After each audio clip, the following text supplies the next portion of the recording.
country music internet communities have been abuzz with speculation this past week about the news that a new Tyler Childers album is on the way. And you know what that means. It's Childers Watch 2025, the kind of dumb thing I never thought I was going to do on this channel. The news slipped out in a Hits Daily Double interview with RCA Chairman and CEO Peter Edge, who said, "I'm really excited about Tyler Childers' new album, which is produced by Rick Rubin. He defies expectations, and this new album goes even further." It's unclear whether Childers' team had intended for the news to come out this way, but either way, the cat is out of the bag, and fans are eager for information and theories about what's coming next. So we're going to take a quick look at what we know about this album so far, and what fans can possibly expect from an upcoming Tyler Childers album. Rick Rubin's name being attached to this project certainly turned a lot of heads.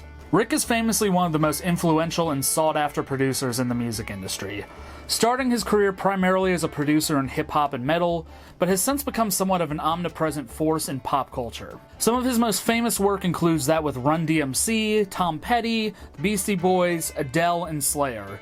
But he's also no stranger to country music. During the 1990s and early 2000s, Rubin partnered with Johnny Cash to reignite the aging country singer's career, producing the American Recording series that arguably cemented Cash's legacy after decreasing record sales and shrinking crowds throughout the 1980s. Rubin helped Johnny Cash create something completely new for him, stripping back the arrangements and leaning into Cash's now diminished voice to evoke raw, weathered emotion, and pairing him with songs from both contemporary artists and the Great American Songbook that would create some of his most enduring and emotionally impactful hits. Tyler Childers is still very much at a career high at this point, so there's no need for the same kind of career revitalization that Cash needed in the early 1990s. However, many artists want to work with Rick Rubin because of his famous ability to pull something out of an artist that's unexpected, yet rewarding and inspiring to the listener. Not particularly adept as a musician, Rubin serves as a coach, curator, and tastemaker for the artists he works with, something that's drawn criticism from music fans and writers over the years, but clearly is working for him. And if it ain't broke, don't fix it.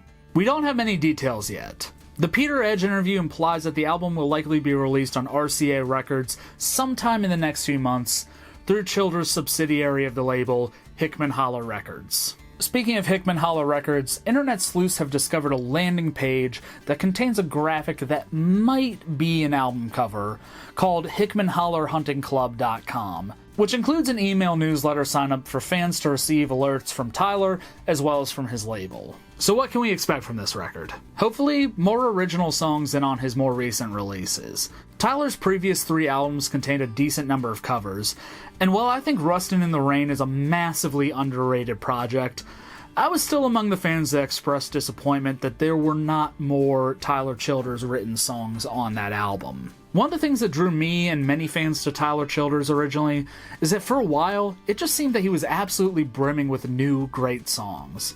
And the fact that his past few releases haven't really highlighted his original songwriting that much, and even really his live show hasn't so much recently, has been a little bit bittersweet for fans, even though I will concede he has excellent taste in cover songs. I think having Rick Rubin in the producer chair, though, will breathe new life into this project. Childers has self-produced his previous 3 albums, and while sonically I think they're great and I enjoy the songs, having an experienced producer like Rubin to help guide the project frees up Childers and the band to focus on the art.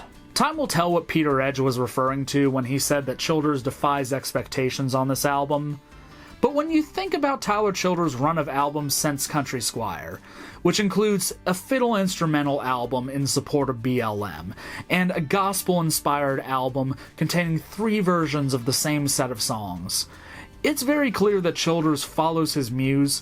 And if anybody out there in the country music space can truly embody what it means to be an artist, it's Tyler Childers.